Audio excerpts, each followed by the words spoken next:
No, think it's like you gotta start. If you guys have any thoughts, just raise them up and come get them. What? I have nothing to ask. I didn't even think about it. Is this? There's literally one Is of this you? Who is this man?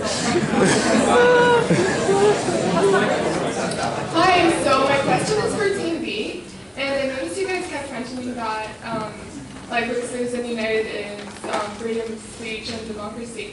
So how do you say it is freedom of speech and democracy with more money you get more speech? Thank you.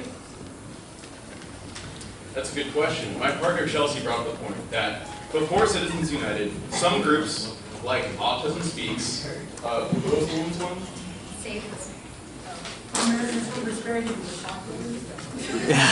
Yeah. Women, like there's groups that basically that try to advocate for autism, women's rights, stuff like this. They didn't get their voices heard before Citizens United because they couldn't have a way of getting their voices out there. But now since they can fund it, they can get their voice heard. So that was primarily the reason why more funding equals more speech. Is your first Citizens United? No, mine's for Paris Climate Agreement. All right, sounds good. All right, can I ask a question? Great. All right, my question specifically, yeah, I know, right? You might as well get up. My question specifically to Mr. Joe Trimmer. I listened to your speech on the Paris Climate Agreement, and it was wonderful. But one of your main points was addressing the validity of the United States actually passing the Paris Climate Agreement. Right. Now, as you all know, President Obama recently signed the Paris Climate Agreement into law on Earth Day itself. Yes. Now, my question specifically regards the passing of the bill, right?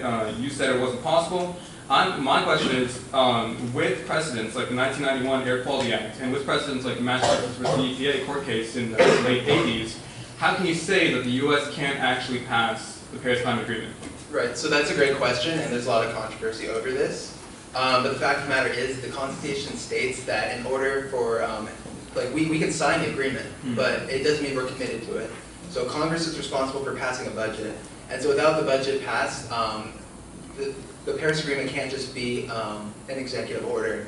So in order for it to be passed, it has to go through the Senate, and then that way, whatever next president comes in. So we can have another president come in at the end of the session and just rip up the executive order,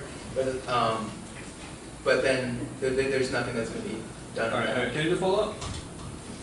Yeah. Great. All right. So firstly, I'd like to address the Paris Climate Agreement. It's not an executive order. It's, right. That's what I'm it's saying. not a treaty.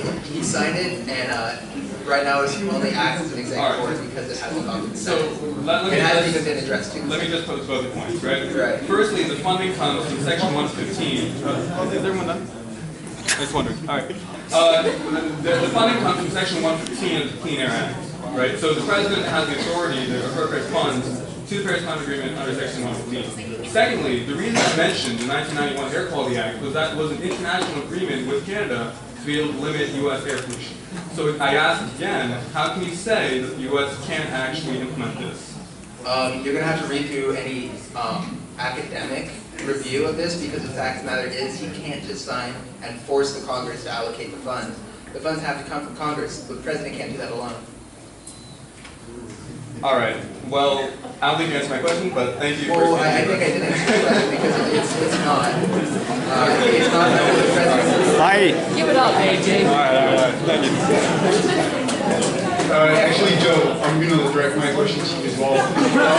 Dick, savage. I think you did a great speech. You brought up 2 points.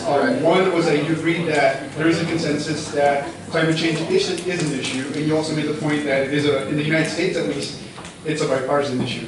But the latest study shows that only 28% of Republicans believe that climate change is actually like a permanent issue. What about the other 72%? Like you're saying that it's an issue that scientists recognize. How do you stand there and present the argument that it's recognized, and yet you get almost 3/4 of the Republicans who don't even acknowledge it as an actual issue? Right. So our side is we're not Republican versus Democrats. We're common sense here, and the fact is, well, I mean, common sense would common sense go with science, wouldn't it? Right, and so we're in agreement that climate change is happening. So we're not defending the Republicans saying that climate change is a farcical idea. Like we acknowledge it, and we show the facts that like our climate is changing, sea levels are rising, temperatures are getting hotter, and so we're in agreement here that. I don't know, am I supposed to defend Republicans? No, I'm not saying that. No, I'm saying you're making the argument that it's like a partisan issue. That most of the majority of the Democrats agree that it is something that should be addressed. But what about the Republicans? They're not really doing anything about it. Right, because a lot of them aren't acknowledging it, and so if they're not acknowledging it, then that means that they're not going to vote in favor of it. The general consensus is that it is an issue. Right. Right. So by science, not by politics. So. Well, how can they do that though? Like, how can they stand there and do this, and then you're hearing something behind? You're saying that you're behind common sense. You're saying that you're behind common sense, but it common sense that you can take a scientific approach to solving a problem.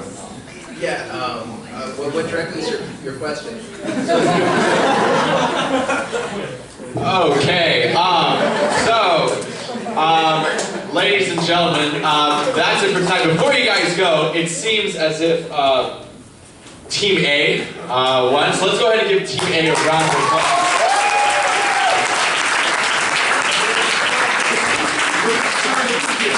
All right, guys. Thanks for coming out. Hope you guys enjoyed tonight. Good luck on your extra credit assignments.